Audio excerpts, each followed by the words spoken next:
ফেরাউন তখন নিশ্চয় দেউলিয়া, ঋণ ঝরঝরিত, ঋণ পরিশোধ করার ভয়ে ঘরের মধ্যে লুকিয়ে পড়ে। অতএব একে একে পাওনাদার ফেরাউনের বাড়িতে আসতে থাকে।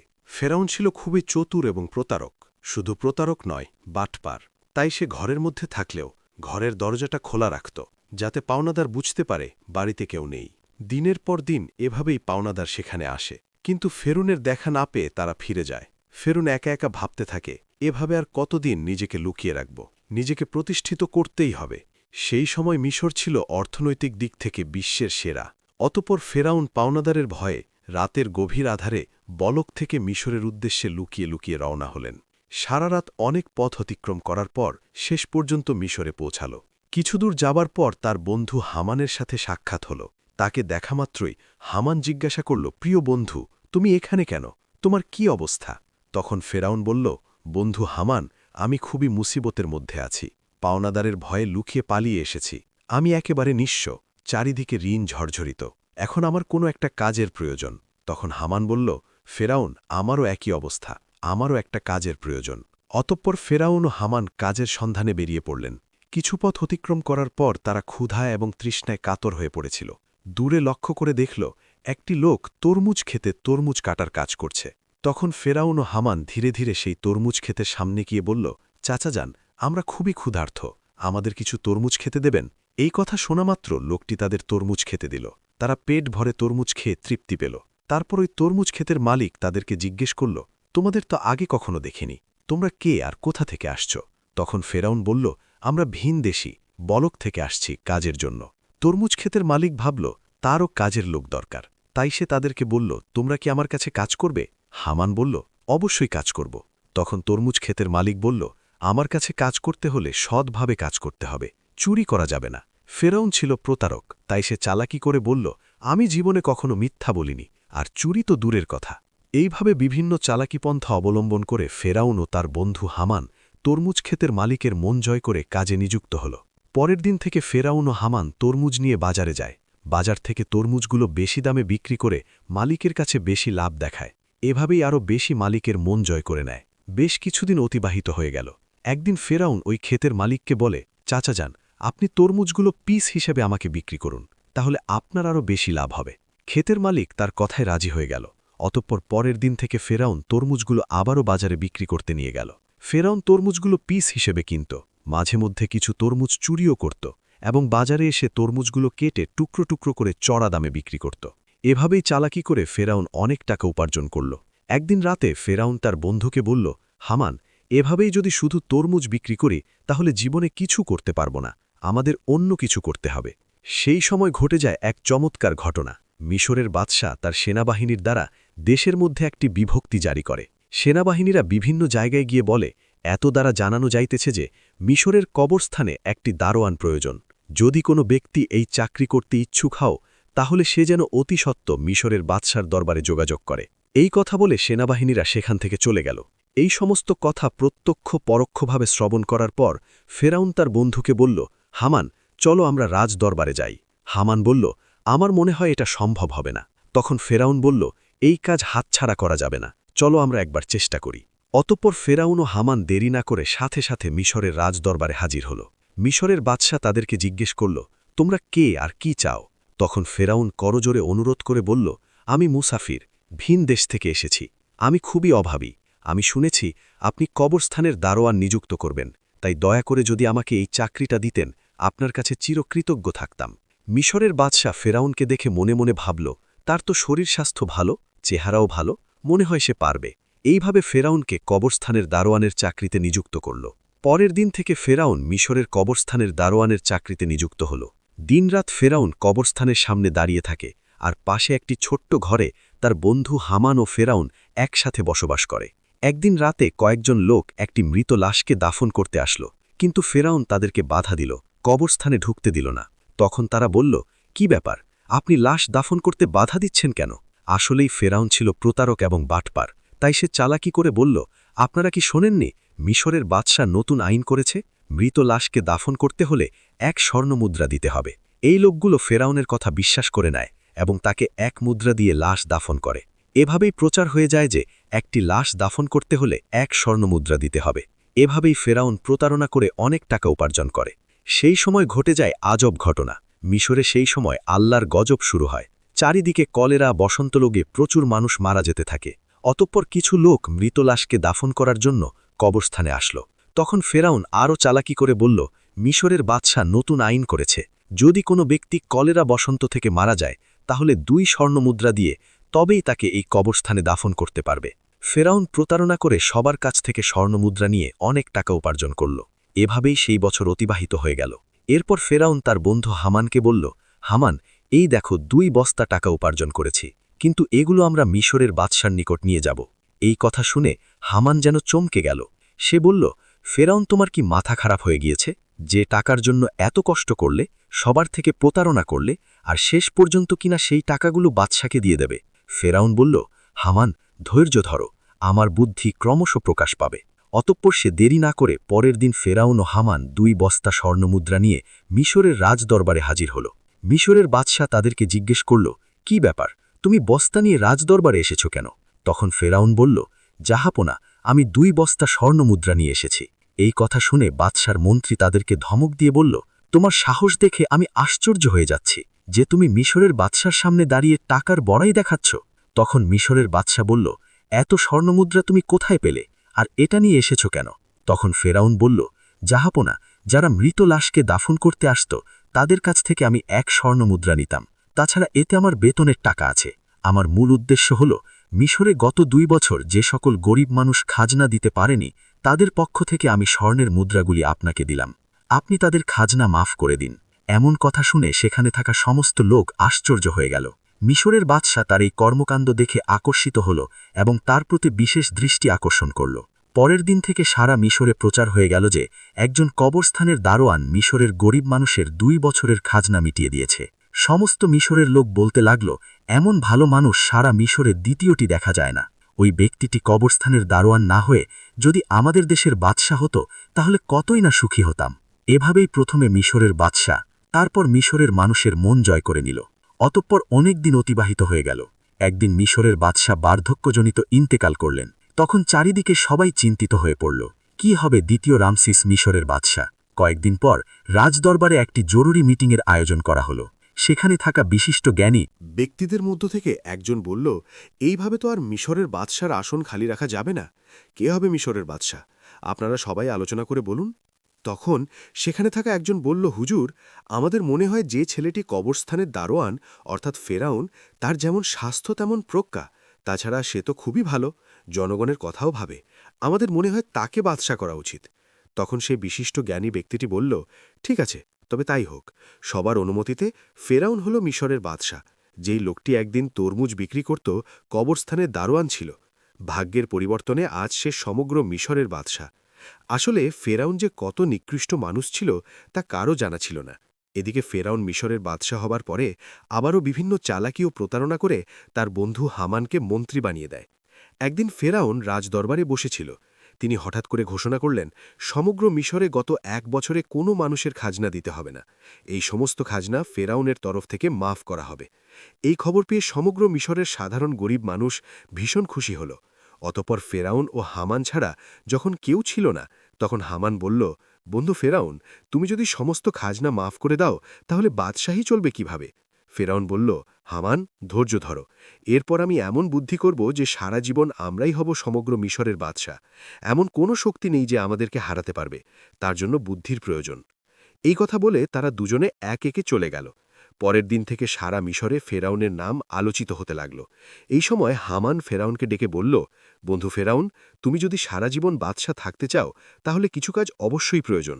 তখন ফেরাউন বলল, কি সেই কাজ? এরপর হামান এক এক করে সব বলে দিল।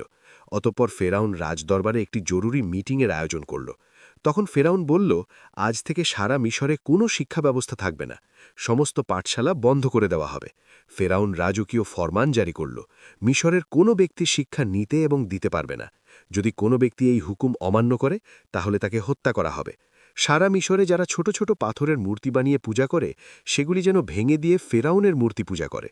এইভাবে অল্প দিনের মধ্যে ফেরাউনের কথায় ভীত হয়ে লেখাপড়া বন্ধ করে দেয় এবং সমগ্র মিশরের মানুষ আল্লাহর কথা ভুলে গিয়ে মূর্খ অজ্ঞতা হয়ে পড়ে। মানুষ সম্পূর্ণরূপে চতুষ্পদ জন্তুর মতন হয়ে পড়ল। এরপর ফেরাউন ব্যাপক অহংকারী হয়ে গেল। নিজেকে এত বড় মনে করতে লাগল যে অহংকারে পরিপূর্ণ হয়ে নিজেকে খোদা দাবি করল। দিনের পর দিন জনগণের ওপর খাজনার পরিমাণ বাড়িয়ে দিল। অন্যায় অত্যাচার বেড়ে গেল। একাকী ফেরাউন সারা মিশরের শাসন কার্য চালাতে লাগল। সুদ ঘুষ জেনা ব্যভিচারের পরিমাণ বেড়ে গেল। এক কথায় ফেরাউন বনি ইসরায়েলদের অপমান অপদস্থ করতে লাগল। শুধুমাত্র আসিয়া ব্যতীত অন্য কেউই ফেরাউনের অপমান অপদস্থ থেকে রেহাই পেত না, কারণ আসিয়া ছিল সে যুগের সবচেয়ে সুন্দরী গুণবতী এবং ধার্মিক নারী। সুতরাং বহু বছর পর ফেরাউন আসিয়াকে স্ত্রীর রূপে বরণ করেছিল। একদা আসিয়া তার নিজ কক্ষে বসেছিলেন। মনে মনে ভাবতে লাগল, যেভাবে স্বামী ফেরাউন দেশের জনগণকে অন্যায়ভাবে অত্যাচার করছে, নিজেকে খোদা বলে দাবি করছে, তাতে নিজে তো আল্লাহর গজবে পতিত হবেই এবং দেশের সমস্ত মানুষকে ধ্বংস করবে। ঠিক ওই সময় ফেরাউন সেই কক্ষে প্রবেশ করল এবং বলল, আসিয়া, তোমাকে এমন চিন্তিত দেখাচ্ছে কেন? তখন আসিয়া বলল, প্রিয় স্বামী, আপনি নিশ্চয়ই জানেন যে এই পৃথিবী, চন্দ্র, সূর্য, আসমান, জমিন সবকিছুই সেই মহান আল্লাহতালা সৃষ্টি করেছেন। সুতরাং মানুষ যতই ক্ষমতা লাভ করুক না কেন, একটি ছোট্ট পতঙ্গও সৃষ্টি করতে পারে না। মানুষ মরণশীল, একদিন সবাইকে পৃথিবী ছেড়ে চলে যেতে হবে। তাই আপনি নিজেকে খোদা দাবি বন্ধ করুন এবং আল্লাহর পথে ফিরে আসুন। এই কথা শোনামাত্রই ফেরাউন খুবই রাগান্বিত হয়ে ধমক দিয়ে আসিয়াকে বলল, আসিয়া, এই কথা যদি অন্য কেউ বলতো তাহলে তাকে আমি হত্যা করতাম। সবাই যেমন আমাকে খোদা মেনে নিয়েছে, তুমিও আমাকে খোদা বলে মেনে নাও, নয়তো তোমার অবস্থা তাদের মতোই হবে। এই কথা বলে ফেরাউন সেখান থেকে চলে গেল। এদিকে আসিয়া খুব চিন্তিত হয়ে পড়ল, কেননা তার কিছুই করার ছিল না। চোখ দিয়ে শুধু অশ্রু ঝরতে লাগল। এভাবেই বহুদিন অতিবাহিত হয়ে গেল। অতপর ফেরাউন একদিন তার নিজ কক্ষে শায়িত ছিলেন। গভীর রজনীতে তিনি স্বপ্নে দেখলেন একটি বিশাল বড় আগুনের গোলা বনি ইসরায়েলদের দিক থেকে এসে সারা মিশরকে জ্বালিয়ে পুড়িয়ে ছাই করে দিচ্ছে, অথচ বনি ইসরায়েলদের কিছুই হয়নি। এই স্বপ্ন দেখে ফেরাউন তাড়াতাড়ি জেগে গেল। ফেরাউন দেরি না করে পরের দিন দেশের বিভিন্ন প্রান্তে থাকা বড় বড় জ্যোতিষীদের রাজদরবারে ডাকলেন এবং নিজের স্বপ্নের কথা বললেন। ফেরাউনের এই স্বপ্নের তাবির করে জ্যোতিষীদের মধ্যে একজন জ্যোতিষী বলল, জাহাপনা, আপনি কিছু মনে করবেন না, ভবিষ্যতে আমরা আপনার মৃত্যু দেখতে পাচ্ছি। আপনি বেশি দিন মিশনে বাদশা থাকতে পারবেন না, আপনার ক্ষমতা চূর্ণ বিচূর্ণ হয়ে যাবে। এই কথা শ্রবণ করে ফেরাউন অত্যন্ত রাগান্বিত হয়ে জ্যোতিষীকে ধমক দিয়ে বলল, কি বলতে চাইছ? আমাকে ক্ষমতা থেকে হারাবে এমন কোনো শক্তি আছে? তখন জ্যোতিষী বলল, বনি ইসরায়েলদের মধ্য হতে মূসা নামক একটি ছেলে আপনার ক্ষমতা শেষ করে দেবে। এই কথা বলে তারা সেখান থেকে চলে গেল। কিছুদিন পর ফেরাউন হামানকে বলল, সারা মিশরে যে ঘরে শিশু পুত্র সন্তান থাকবে, তুমি সৈন্যবাহিনী নিয়ে তাদেরকে হত্যা করো। তাফসির কারকদের মতে এভাবেই যখন প্রায় ৮০,০০০ পুত্র সন্তান হত্যা করা শেষ হল, তখন ফেরাউন আবারও মিশরের সবচেয়ে বড় বড় জ্যোতিষীদের গণনার জন্য আনা হল। অতপর জ্যোতিষীরা তখন বলল, জাহাপনা, আমরা গণনা করে দেখতে পাচ্ছি আপনি যতগুলো পুত্র সন্তান হত্যা করেছেন তার মধ্যে মূসা নামক সেই ছেলেটি নেই। তখন ফেরাউন বলল, ভালো করে গণনা করো। এবার জ্যোতিষীরা বলল, জাহাপনা, আমরা গণনা করে দেখতে পাচ্ছি আপনি যতই তাকে হত্যা করার চেষ্টা করেন না কেন, তাকে হত্যা করতে পারবেন না। মূসা নামক সেই ছেলেটি আপনার ক্ষমতা চূর্ণ বিচূর্ণ করে দেবে, আর সেই ছেলেটি এখনও শিশু। এই কথা শোনামাতেই ফেরাউন আরও রাগান্বিত হল এবং সাথে সাথে হুকুম করল, তোমরা প্রতিটি বাড়িতে গিয়ে তল্লাশি করো, যে ঘরে মূসা থাকুক না কেন তাকে হত্যা করো। এই খবর সারা মিশরে ছড়িয়ে পড়ল। তখন হজরত মূসা আলাইসাল্লামের আম্মাজান খুবই চিন্তিত হয়ে পড়লেন, কিভাবে তার শিশু মূসাকে বাঁচাবে। ঠিক ওই সময় তার কন্যা মারিয়াম নদীর চরে ছাগল চড়াচ্ছিল। ভালো করে লক্ষ্য করে দেখল হামান সহ ফেরাউনের অনেক সৈন্যবাহিনী তাদের বাড়ির দিকেই যাচ্ছে। এটা দেখার পর মারিয়াম খুব দ্রুত তার বাড়িতে চলে আসলো এবং বলল, আম্মাজান, ফেরাউনের সৈন্যবাহিনী আমাদের বাড়ির দিকে আসছে, আমার ভাই মূসাকে তুমি বাঁচাও। এই কথা শুনে হজরত মূসা আলাইসাল্লামের আম্মাজান একেবারে হতবম্ব হয়ে গেল। তিনি কিছুতেই বুঝতে পারছে না কি করবে। ততক্ষণে ফেরাউনের সৈন্যবাহিনী ঘর ঘিরে ফেলেছে। এমন সময় আল্লাহ রাব্বুল আলামিন গায়েবী আওয়াজের মাধ্যমে বললেন, হে মূসার আম্মাজান, তুমি দেরি করবে, তোমার পুত্র মূসাকে জ্বলন্ত চুলায় রেখে দিয়ে আসো। হজরত মূসা আলাইসাল্লামের আম্মাজান আর দেরি না করে জ্বলন্ত চুলায় শিশু মূসা আলাইসাল্লামকে রেখে দিলেন। আর তখন হঠাৎ করে ফেরাউনের সৈন্যবাহিনী ঘরের মধ্যে প্রবেশ করল। তারা বলল, আমরা খবর পেয়েছি তোমার ঘরের মধ্যে মূসা নামক পুত্র সন্তান আছে, তাড়াতাড়ি আমাদের কাছে দিয়ে দাও। তখন আম্মাজান বলল, এই দেখুন, আমার তো কন্যা সন্তান, যদি আমার ঘরে মূসা থাকে তাহলে তোমরা খুঁজে বার করো। তারপর ফেরাউনের সৈন্যবাহিনী ঘরের এদিক ওদিক তন্ন তন্ন করে খুঁজতে লাগল, কিন্তু কোথাও পেল না। অবশেষে সেখান থেকে তারা সবাই চলে গেল। এরপর হজরত মুসা আলাহিসাল্লামের আম্মাজান কাঁদতে কাঁদতে ওই জ্বলন্ত চুলার কাছে গিয়ে দেখল হজরত মুসা আলাহিসাল্লাম বেঁচে আছে এবং ওই জ্বলন্ত আগুনের মধ্যেই খেলা করছে। আল্লাহর কুদরতে হজরত মুসা আলাহিসাল্লামের একটি পশমও আগুনে পড়েনি।